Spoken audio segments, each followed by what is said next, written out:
ہندوستان گئے تھے 2-3 مہینے پہلے، تو ہم آپس میں ساتھی کہا کرتے تھے کہ مسلمان اور غیر مسلم کی پہچان ظاہری حلیے سے تو بسا اوقات نہیں ہوتی. اللہ معاف کرے، نہ ہندو کی بھی داڑھی نہیں ہوتی، مسلمان کی بھی نہیں ہوتی، لباس بھی ایک جیسا ہے.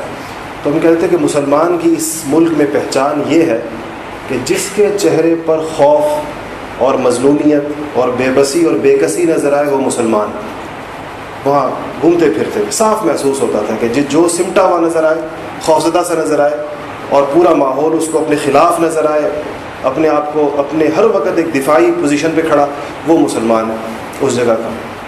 بنگلہ دیش میں یہ ان جگہوں کی بات ہو رہی ہے جہاں نسبتاً دینی ادارے اور محنت کسی نہ کسی شکل میں زندہ ہیں. باقی عالم عربی کا اور مغرب کی صورتحال آپ حضرات کو بہت اچھی طرح علم.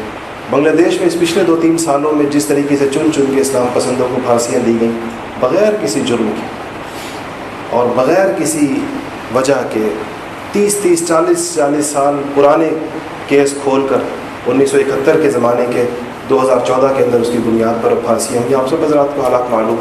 مصر میں ابھی جو کچھ ہوا 2-3 سال پہلے، شام میں اس وقت جو کچھ ہو رہا ہے، عراق میں، لیبیا میں، ساری صورتحال پورا عالم اسلام آپ کے سامنے. ہمارے حضرت مولانا عبدالحفیظ مکی صاحب دام برکاتہ کے بھائی ہیں، مدینہ منورہ میں ایک مدرسہ بنا کے کھولنا چاہتے تھے.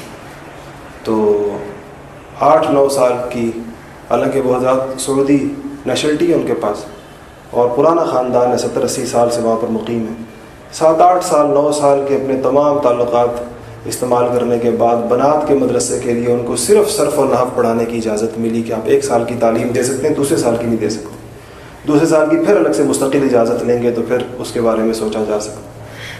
اس سارے ماحول میں اللہ جل شانہ نے ہمیں یہاں کتنے زبردست ایک مواقع نصیب فرمائے ہیں. ایک تو یہ ہمارے پیش نظر رہنا چاہیے اور ہمیشہ اس کا خیال ہمیں رہنا چاہیے کہ پتہ نہیں یہ مہلت کتنی ہے، کتنا وقت باقی ہے ان آزادیوں کا. کیونکہ جن لوگوں نے باقی عالم اسلام میں عرصہ حیات تنگ کیا ہے، ان کی تو وہ سب اکٹھے ہو کر اب اس طرف متوجہ ہو گئے ہیں کہ یہ ایک جگہ رہ گئی ہے جہاں سے کسی بھی اسلامی نظام یا اس کی شکل یا اس کے تشخص کا اگر کوئی امکان ہے تو وہ یہ خطہ رہ گیا. تو وہ جنہوں نے ایک ایک کر کے پورے عالم اسلام میں یہ امکانات اور مواقع ختم کیے ہیں، وہ اس ملک کی طرف متوجہ اور وہ سمجھ گئے کہ یہیں پر اس کے کوئی صورت باقی رہ سکتی ہے. دوسری چیز یہ کہ ایک ایسی معتدل اور متوازن دینی محنت جس میں یہ صلاحیت ہو کہ وہ ہر قسم کے ذوق، مزاج اور مختلف شعبوں میں ہونے والے دین کے کاموں پر حاوی ہونے کی، اس کو اپنے اندر سمیٹنے کی صلاحیت رکھتی ہو. ایسی ایک معتدل اور متوازن دینی محنت امت مسلمہ کی سب سے اولین و بنیادی ضرورت ہوتی ہے. اور یہ جو مجددین جو کام فرماتے ہیں، جو ان کے جو کارنامے ہوتے ہیں، وہ یہی ہوتے ہیں کہ وہ اپنے زمانے کہ آپ کسی بھی مجدد کے کام کو دیکھ لیں. ظاہر بات ہے کہ جس کو مجدد کہتے ہیں یہ ایک ظن نہیں ہوتا. حدیث شریف سے پتہ چلتا ہے کہ مجدد پیدا ہوگا، لیکن مجدد کون ہے اس کی تعین تو ظاہر بات ہم نہیں کر سکتے. علماء اپنے علم کی اور اپنے تجربے کی اور اپنی فراست کی روشنی میں اندازہ لگاتے ہیں کہ یہ مجدد ہو سکتا ہے، یہ مجدد اس صدی کا مجدد یہ معلوم ہوتا ہے، اس صدی کا. اس کے کام اور اس کی جو ان کے جانے کے بعد بھی جو ان کی محنت باقی رہتی ہے اس کو دیکھ کر. حضرت حکیم الامہ مولانا شریف علی صاحب تھانوی رحمۃ اللہ علیہ کو ہمارا پورا طبقہ مجدد الملہ کہتا ہے کہ مجدد تھے اس آخری صدی کے. اور ان سے پہلے حضرت مولانا سید ابو الحسن ندوی صاحب رحمۃ اللہ علیہ نے جو کتاب تاریخ دعوت و عزیمت لکھی ہے، اس کی 7 جلدیں، وہ تو ہے ہی اسی موضوع پر. انہوں نے اپنے طور پر اپنے خیال اور اپنے علم کی روشنی میں، ویسے بھی ان کے خاندانی طور پر ان کے ہاں ان کے والد صاحب اور ان کے دادا نے انہی موضوعات پر کتابیں لکھی ہیں. نزہۃ الخواطر ان کے والد صاحب کی بہت مشہور کتاب ہے، 8,500 علماء کے تذکروں پر مشتمل. تو انہوں نے پہلی صدی سے اندازہ لگانا شروع کیا کہ پہلی صدی کا مجدد حضرت سیدنا عمر بن عبدالعزیز رحمۃ اللہ علیہ کو قرار دیا ہے. اور اس کے بعد اسی طرح آتے آتے بر صغیر میں آئے ہیں.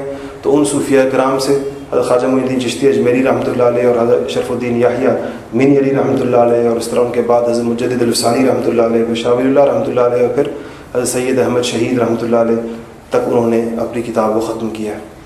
ان سب پر آپ ان کی دعوتوں پر نگاہ ڈالیں، ان کی محنتوں پر، تو اس زمانے میں ان سے زیادہ معروف شخصیات موجود ہوتی تھی، ان جن کو آج مجدد سمجھا جاتا ہے.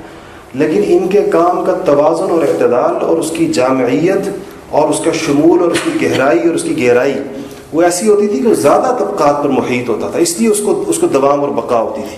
وہ صرف ایک خاص مزاج اور ذوق اور ایک خاص طبیعت اور ایک مخصوص قسم کی کوئی تنگ سرنگ نہیں ہوتی تھی، کشادگی ہوتی تھی، اور ہر بندے کو اس سے کسی نہ کسی استفادے اور اس سے کوئی نہ کوئی فائدہ اٹھانے کی اس کے لیے اس میں گنجائش ہوتی ہے.